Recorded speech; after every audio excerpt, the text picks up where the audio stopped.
In reflecting on the letter written by Father Seraphim to Thomas Merton regarding the issue of social Christianity, Christian action, involvement with the political world, and Father Seraphim pointing out that this is a twisting of the Christian teachings into idealism, into something outward rather than inward. And he clearly does not deny the significance of helping others, but in a real and personal way rather than a generic, systematic way. This is the entire issue of Christianity being used as a social action motivation rather than a spiritual one. This is the social gospel. This is liberation theology. My experience in Protestantism was in a world entirely based on this. It was more reason than faith. It justified such self-righteousness. And interestingly enough, all those peace protests were done by people with no inner peace.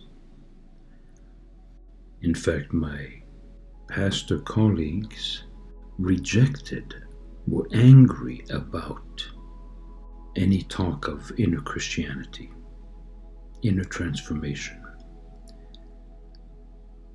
They justified their anger by thinking that only by action rather than being one could impact the world. And it was clear to me that such people were not interested in working on themselves, because all was focused on results in the outer world, justice, etc. So I would say that as one for whom Thomas Merton was absolutely essential in my return into Christianity some 40 years ago, one who was fed by all his works and who recognized through specifically his experiential encounter with a deeper life, he drew the parallels with what I had found to be so powerful in teachings like the Fourth Way. So when I first encountered a resistance to Thomas Merton from the Orthodox world and from Father Seraphim, I was disturbed by it. And my first reaction was to think of it as rigid thinking. I even found strong condemnation of them. And it made no sense to me. But as I went deeper and deeper into Orthodox spirituality, the Orthodox Church, and look again at this letter, it is clear that the call to being true to the essential Christian spirituality of in this world but not of it, of the hesychastic life, of the watch of the heart, which is so negated by much of the social gospel, is a very important critique of the dissolution of mystical Christianity. When we look at the history of all this and see how the Western Church separated from the Eastern and started twisting what had once been the common truth, the unifying truth, involving scholasticism and reason and integrating with culture, one can see how over the centuries this disconnection occurred more and more.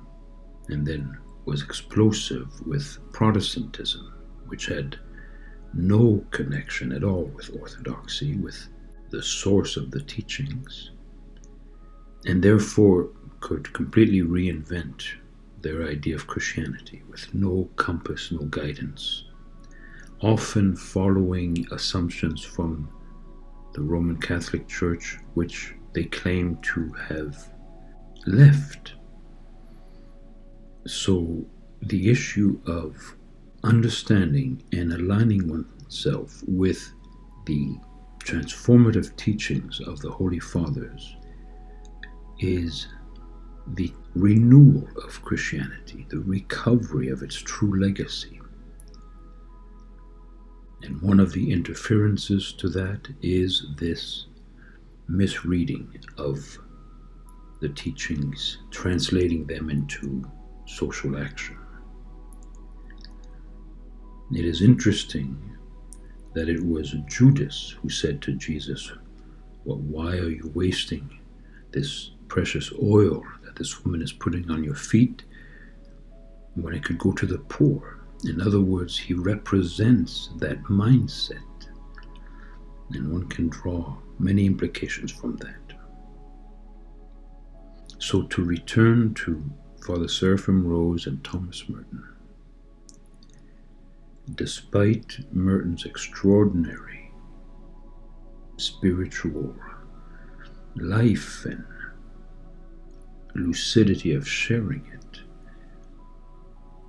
there was a compromise, if you will, with the world, and the Orthodox concern about his ecumenism, which was certainly part of the times of discovering monks of the East and so forth, it did cause a losing sight of the most powerful aspects of the Christian revelation. So despite my concern with Father Seraphim Rose's rigidity and intolerance, over the years, and knowing people who knew him or were close to his world, it seems that ultimately it isn't rigidity at all, but a clarity and focus that is crucial to our time.